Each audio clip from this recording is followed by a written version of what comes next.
नमस्कार, मी ज्ञानेश्वर मोरे. नवरात्रीच्या डिजिटलमध्ये तुम्हा सर्वांचं स्वागत आहे. संत तुकाराम महाराज आणि संत ज्ञानेश्वर महाराज यांच्या पालखीचं प्रस्थान पंढरपूरकडे झालेलं आहे. अशाच टाइमिंगमध्ये आता एक मराठी चित्रपट प्रेक्षकांच्या भेटीला येते. त्या चित्रपट येण्याची तारीख आहे 19 जुलै रोजी. त्या मराठी चित्रपटाचं नाव आहे डंका हरिनामाचा. डंका हरिनामाचा या चित्रपटातील दिग्दर्शक आणि कलाकार आपल्या सोबत आहेत. त्यांच्याशी आपण मनमोकळ्या गप्पा मारणार आहोत. नमस्कार. काय सांगाल, 19 तारखेला हा चित्रपट प्रेक्षकांच्या भेटीला येणार आहे, नेमकं काय असेल या चित्रपटामध्ये? लेखक दिग्दर्शक मी असल्यामुळे त्यांनी इकडे वळवलं जरा. पण सिनेमा 19 जुलैला रिलीज होतोय. डंका हरिनामाचा हा सिनेमा तुम्हाला हसवेल, खेळवेल, एंटरटेन करेल, भक्तिमय वातावरणात नेईल, खूप आनंद देईल. ह्या पॉईंट ऑफ व्ह्यूने हा सिनेमा बनवलेला सगळ्यात पहिले. आणि सिनेमाची एक बेसिक गाभा म्हणजे सिनेमामधली जी विठ्ठलाची मूर्ती आहे, जी काल्पनिक आहे, हरिपूर नावाचं जी गाव आहे तिथली, ती बऱ्याच वर्षांआधी ती गायब म्हणजे चोरी गेलेली आहे. आणि ती चोरी जी झालेली आहे ती मूर्ती शोधण्याचा जो प्रवास आहे ते हे सगळेजण मिळून सोबत करतायत. आणि त्याच्यामध्ये कितीतरी चॅलेंजेस येत आहेत. त्या चॅलेंजेसला पार पडून ती मूर्ती वापस येते की नाही ह्याच्याबद्दल हा पूर्ण सिनेमाचा जो प्लॉट आहे तो एक्झॅक्टली आहे. बाकी अनिकेत दादा जनाचं कॅरेक्टर प्ले करतो आहे, जो मेन कॅरेक्टर आहे. दर्शन दादा जो आहे तो बॉबी एक कॅरेक्टर आहे, तो प्ले करतो आहे. त्याच्यानंतर हे वाकिन सिंग असं नावाचं व्यक्तिमत्व आहे, ते पोलीस आहे, गोवा पोलीस आहेत.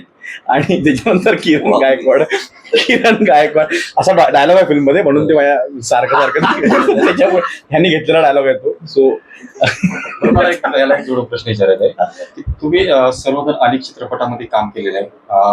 यांचे तुमचे 1-2 चित्रपट काहीतरी झाले, तीन चित्रपट झालेले. तर तुम्ही सगळे एकत्र कधीपासून आलात? आम्ही म्हणजे ते सगळे एकमेकांना तुम्हाला सांगतीलच. पण मी बसस्टॉप मध्ये मला वाटते आपण पहिल्यांदा काम केलं दादासोबत. मी पण सचिन मध्ये बघतोस. त्याच्यानंतर मग दादासोबत मी पण सचिन मध्ये स्वप्नील जोशी सोबत जो सिनेमा दिग्दर्शित केला होता त्याच्यामध्ये मी सोबत काम केलं. किरण सोबत मी डिरेक्टर म्हणून फकाट आणि गणराज बरोबर बसस्टॉप पासून त्यांनी सुरुवात केली. आणि याच्यासोबत मी चुमंतर एक सिनेमा येणार आहे माझा, त्याच्यामध्ये सुरुवात केली.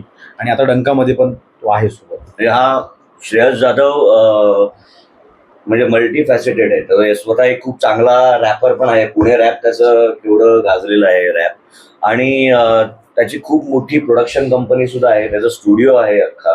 आणि तो लेखक आहे आणि दिग्दर्शक पण आहे. त्यामुळे हा या चित्रपटात सहनिर्माता सुद्धा आहे. डंका हरिनामाचा जो चित्रपट आहे, चित्रपटाचं तुम्ही कधीपासून तयारी सुरू झाली होती? आता 19 जुलैला प्रेक्षकांच्या भेटीला येते. किती कालावधी लागला चित्रपट पूर्ण होण्यासाठी? संपूर्ण चित्रपट पूर्ण होण्यासाठी रायटिंग प्रोसेस पासून 3 वर्ष लागली. आणि शूटिंग दिवस आमचे 45 होते त्याच्यामध्ये केलं. मग टोटल फिल्म कम्प्लीट व्हायला 6 महिने तर नॉर्मल लागतात, तेवढा वेळ लागला डबिंग, बॅकग्राऊंड वगैरे सगळं करण्यामध्ये.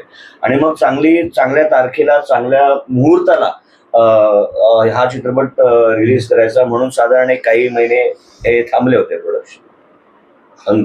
अनेक वारकरी आता पंढरपूरकडे लाखोच्या संख्येने जात आहेत आणि अशाच वेळी हा चित्रपट प्रेक्षकांच्या भेटीला येते. वारकरी अनेक चित्रपटगृहात तुमचा चित्रपट पाहण्यासाठी यावेत, असं काय तुम्हाला काय वारकऱ्यांना सांगायचं संदेश द्यायचा आहे? नाही, आम्हाला तर संपूर्ण महाराष्ट्राच्या आमच्या प्रेक्षकांना संदेश द्यायचा आहे की चित्रपट बघायला या. आणि हा चित्रपट वारकरी संप्रदायाबद्दल नाही आहे किंवा वारी वगैरे असं काही नाही आहे. म्हणजे आम्हाला प्रेक्षकांची दिशाभूल करायची नाही आहे म्हणून आम्ही हे सांगतोय. काही आमच्या मनात जो विठ्ठलाबद्दलचा भक्तिभाव आहे त्याच्यामुळे विठ्ठलाचा बॅकड्रॉप घेऊन आम्ही श्रेयसने एक कथा विणली जी काल्पनिक आहे. हे सगळे पात्र काल्पनिक आहेत आणि विठ्ठलाबद्दलची आपली भक्ती आणि हृदयाच्या खूप जवळ आहे विठ्ठल आपल्या. त्यामुळे विठ्ठल हरिनामाचं जे डंका हरिनामाचं जे नाव आहे त्यावरूनच वाटते की हा चित्रपट वारकऱ्यावरचा असेल, असं नावावरून तर प्रथमदर्शनी निदर्शनास येतात. तर हे नाव तुम्हाला कसं सुचलं आणि या चित्रपटामध्ये नावाप्रमाणे कोणत्या भूमिका आहेत? जनरली विठ्ठल नामाचा गजर असतो आणि डंका हरिनामाचा करणे ह्याचं रिझन हे होतं की आजच्या काळामध्ये निगेटिव्ह आणि पॉझिटिव्ह गोष्टी ज्या आहेत म्हणजे एकीकडे पॉझिटिव्ह असतात तर एकीकडे निगेटिव्ह असतात. आजकाल निगेटिव्ह लवकर विकलं जात आहे, म्हणजे सगळे लोक निगेटिव्ह न्यूज लवकर उचलतात आणि जो जो खूप प्रयत्न करतोय, जो पॉझिटिव्हिटीकडे जातोय, त्याच्याकडे लक्ष नसतं लोकांचं. सो आपण विठ्ठलाचा एक सेक्शन बघितलेला आहे, एक साईड बघितलेला आहे जो पॉझिटिव्ह सेक्शनचा आहे. पण विठ्ठलाचे जे जे रूप आहेत, म्हणजे जे रूप नाही दाखवत आहे आपण फिल्ममध्ये, पण तो जो पॉझिटिव्ह सोबत अगर आपण जेवढ्या ताकदीने अगर पॉझिटिव्हिटी अगर असू शकते तर तेवढ्याच ताकदीने तीच पॉझिटिव्हिटी अगर निगेटिव्हिटीकडनं गेली तर ती किती ताकदवान असू शकते. त्याच्यामुळे डंका हरिनामाचा वाजू शकतो सगळीकडे. म्हणजे आपण म्हणतो आपण की निगेटिव्ह लोकांचा जो जे संहार करतो काइंड ऑफ अशा झोनमध्ये आपण जातो. त्या झोनमधले विचार करून हा त्या आणि पूर्ण सिनेमाचा ग्राफ बघून स्टार्ट टू एंड जो सिनेमा बनलेला आहे त्याच्या अकॉर्डिंगली तो डंका हरिनामाचा असं नाव त्या सिनेमाचं पडलं. या चित्रपटामध्ये तुम्हाला नेमकं आव्हानात्मक भूमिका कोणती वाटली, म्हणजे सर्वात जास्त जी कठीण करायला खूप वेळ लागला?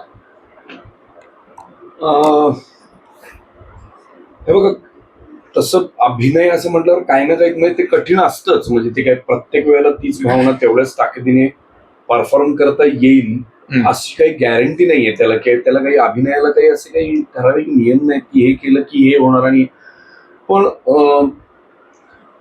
चॅलेंज जर तुम्ही म्हणाल किंवा अवघड असं जर विचार करायचं झालं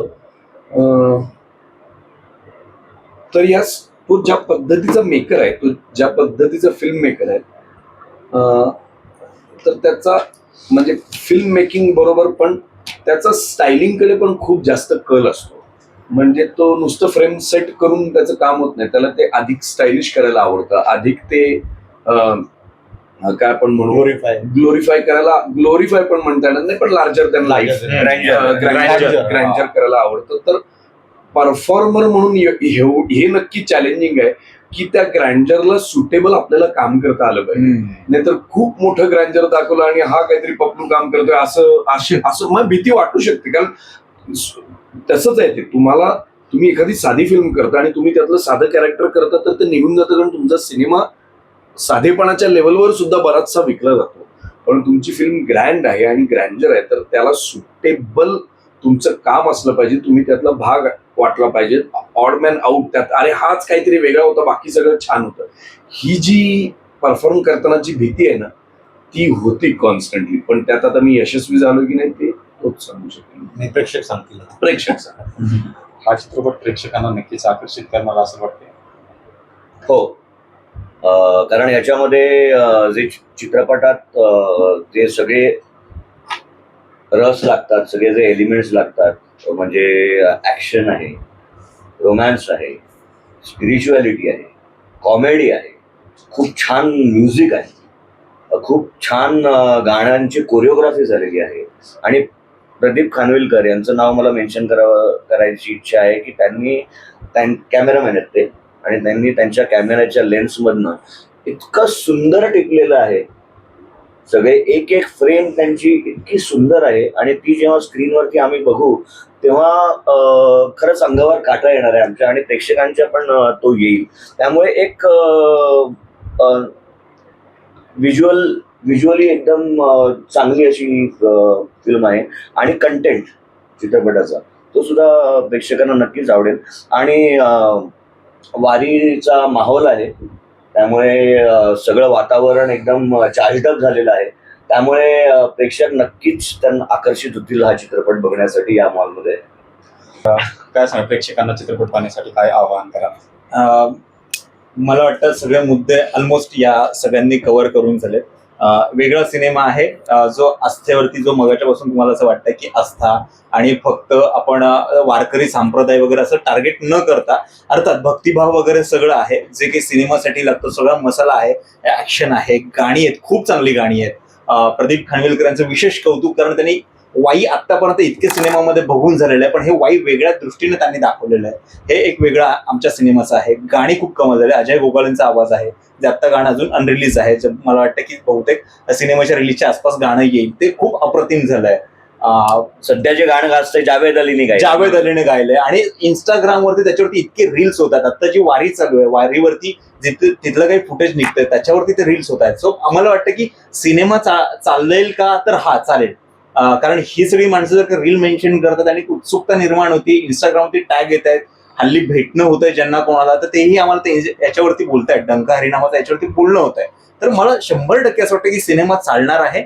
आणि 17 तारखेला आषाढी एकादशी आहे. ज्या माणसांना तिथे पंढरपुरामध्ये जाऊन विठ्ठलाचे दर्शन नाही घेता आलं, तर त्यांनी सिनेमागृहामध्ये या. पंढरपूरचा विठ्ठल तुमच्या जवळच्या थिएटरमध्ये आलाय, तुम्ही तिथे बघा. कदाचित तुम्हाला तिथे तसं दर्शन मिळेल तुम्हाला पाहिजे तसं. आणि कमर्शियल सिनेमा आहे, कमाल सिनेमा झालेला आहे. 19 जुलैला येतोय, बघा. सर तुम्हाला एकच प्रश्न आहे की या चित्रपटाचं पूर्ण शूटिंग कुठे कुठे झालेलं आहे?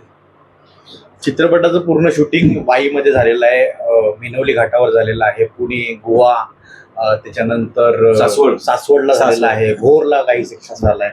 रस्त्यांवरती एक्सप्रेस म्हणजे हायवेजवरती काही शूटिंग केलेली आहे, सिक्वेन्सेस केलेले आहेत. सो इन अँड अराउंड फिल्ममध्ये 78 to 79 लोकेशन्स आहेत आणि त्याचे सब लोकेशन्स वेगळे आहेत. तर ते लोकेशन्स खूप जास्त आहेत. सो ते ह्या सेक्शनमध्ये झालेलं आहे.